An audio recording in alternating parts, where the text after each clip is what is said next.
Hello and welcome in. My name is Aiden Shields, aka the Sports Moron. Welcome to episode number 2. In this week, we're going to be talking about NFL Week 4, all the games from Thursday Night Football to Sunday Night Football. The Monday Night Football game hasn't occurred yet, Rams and 49ers, so obviously can't talk about that. And then we're going to wrap up the show this Monday with a little bit of fantasy football talk, who you should be targeting on the waiver wire going into week 5. But we're going to kick it off with the Bengals and the Dolphins. So the Bengals won this game 27-15. They've won 2 in a row now, last week against the Jets. Who really gives a fuck? The Jets blow.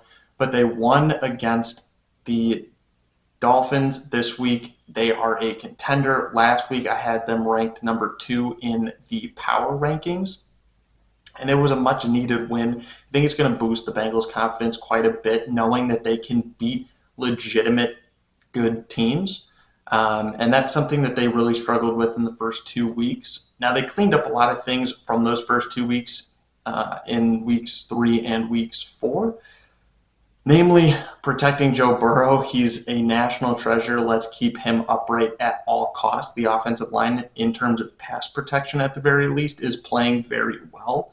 And then their defense has also stepped up and made some big plays and is not allowing the amount of scoring that you would, lose a game because of, as in the first 2 weeks. So their defense is playing a lot better. Their pass protection for their O-line is playing a lot better. Now, the big thing for the Bengals that we need to see some improvement on is the running game. Joe Mixon carried the ball 24 times for 61 yards. That is an abysmal 2.5 yards per carry. That's awful. That needs to get sorted. It needs to get sorted fast, because he's a dynamic player. He's very good in between the tackles. He's good on stretches outside the tackle box. He is a great player, and they need to figure out how to get the ball in his hands and really show that they are a good running team. You cannot win in the NFL with just having a great passing game. You have to have some reliance on the run, because the run sets up the pass so well. So they really need to figure out how to best utilize Joe Mixon and how to figure out how to get Joe Mixon moving up the field more than 2.5 yards per attempt. You just can't have that. You just can't have it. Now, there was a big play that the Bengals had on Thursday Night Football that I wanted to talk about, because I think it emphasizes how big of a gap there is in how good people think Jamar Chase is and how good teams think T. Higgins is. Because there was a play where the Bengals came out 3 wide on the right and T. Higgins isolated on the left side of the field. Now the Dolphins had 2 safeties over top, and both were angling toward the 3 receiver side. And even when they dropped back, all eyes were on the 3 receiver side, with Jamar Chase, Tyler Boyd, and I believe Hayden Hurst was out there as well, which means T. Higgins was left alone on an island, one-on-one with a corner. I'm not exactly sure who that corner was, but they got fucking burnt. T. Higgins goes right up the sideline, beats him easily on this go ball, catches like a 59-yard touchdown. You got to respect T. Higgins, and defenses are going to learn the hard way that if you try to take away Jamar Chase, you're going to get burned by T. Higgins. If you try to take away T. Higgins, you're going to get burned by Jamar Chase. If you figure out by some magical mathematical fuckery that you can take both of those guys away, you're going to get burned by Tyler Boyd and Hayden Hurst. So teams really have to figure out how to respect this Bengals offense, especially now that the offensive line has learned how to pass protect and talk and communicate, how to pick up stunts and things like that. Now we're going to talk about the Dolphins. So first things first, Tua had a kind of scary injury last Sunday playing against the Bills, where he just got up after hitting his head on the turf and he fell just straight down. It looks like his knees kind of gave out underneath him. And the story that we heard on Sunday was that it was a neck/back injury, and so there was some sort of lingering issue, and somehow that affected his legs. I don't know. I'm not a doctor. Who am I? right? What do I know? I don't know shit. But there was some sort of issue with Tua, and it was written off as kind of a back injury. He passed concussion protocols, he passed concussion tests, he did all these things with an independent neurologist as well as Dolphins team doctors, and he was cleared to play. So he came back out Sunday, played through the rest of the game, and then was cleared for Thursday's game. Now, in Thursday's game, he got thrown to the ground. It was a really, really scary play because he got carted and was like strapped onto the cart as he got taken off the field. You know, I personally was thinking, holy shit, maybe paralysis, because they were talking about it, his injury as if it was a neck or a back injury. And clearly that was not the case. He had a concussion. And what I really hated seeing was the amount of disrespect and just blatant misunderstanding of NFL protocol, especially the concussion protocol, that was directed at Mike McDaniel. I mean, there were people like just questioning his character. They were going after Mike McDaniel as if he's the independent doctor who said, oh yeah, you're good, when clearly Tua was not. He is taking the advice of people who are more intelligent than him in their respective professions. And yet the media blew up as if it was Mike McDaniel making all the damn decisions.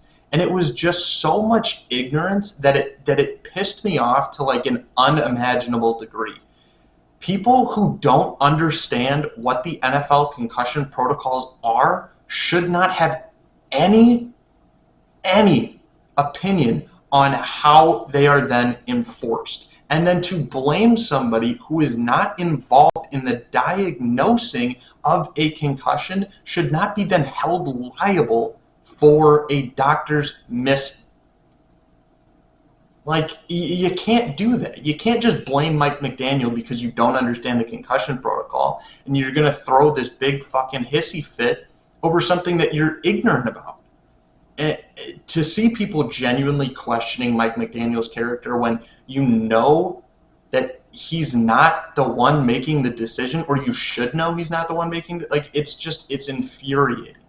If we want to have a conversation about the NFL concussion protocols as a whole, that's a different argument. That's one that makes sense. Is the independent neurologist a good move? Is there something that you're missing in the concussion protocol to not have this same mistake happen again and again and again? That's a different conversation than putting the blame on somebody who just got advice from a doctor and said, cool, you said he's good, Tua says he's good, I'm going to play him. It's what a good coach does. He takes the advice of people who are more knowledgeable than him in certain areas. We saw this happen on a much different scenario in Denver with Nathaniel Hackett. He brings in a guy to do the game managing because, hey, he's an offensive play caller. That's what he knows how to do. He's not familiar with managing a game. So why is he going to sit there and go, man, you know what, I suck at managing a game, but I'm going to do it anyway, and my team's going to lose for it. So then you put concussions in it, and it's like the head coach is going to override the independent neurologist as if Mike McDaniel knows more than him. Like, that's just so stupid and asinine. It blows my mind that people were actually upset about Mike McDaniel without having any concept of what the NFL protocols are. And I understand that this has been brought to a national predominance in the news and in the media, particularly because we're watching real-life CTE unfold with an ex-NFL player in Antonio Brown occur right now. No, he's not been diagnosed, but it's so impossible to say CTE is not affecting his decision-making and his ability to function in this society because we're watching it unfold live. And as we watch Antonio Brown fall apart in front of God and everybody, it's hard to then watch Tua get slammed down and go through these concussion protocols and pass when clearly he shouldn't have, and then play and then get another concussion. I get it. I get it. There should be outrage. There should be, but it needs to be put in the right place. Now, the NFL has already, or the NFLPA, or one of the two, or both, I don't know, fired the independent neurologist. Good, get him out of here. Clearly, he doesn't know enough. And they're reviewing the current NFL concussion protocols. So it's exactly what we wanted to see. There could be changes as early as NFL Week 5. I'm not 100% sure how realistic that is. How does it take a week to review and assess and change protocol? I don't know. People smarter than me handling those decisions, I'm going to let them do that. But I'm glad that they're reviewing it because clearly something needs to happen. I don't know what. I'm just a doofus with a camera, right? I don't know. Now, I did just check Twitter, and Tua has been officially ruled out of Sunday's game. So he will not be playing. Teddy B will take his place.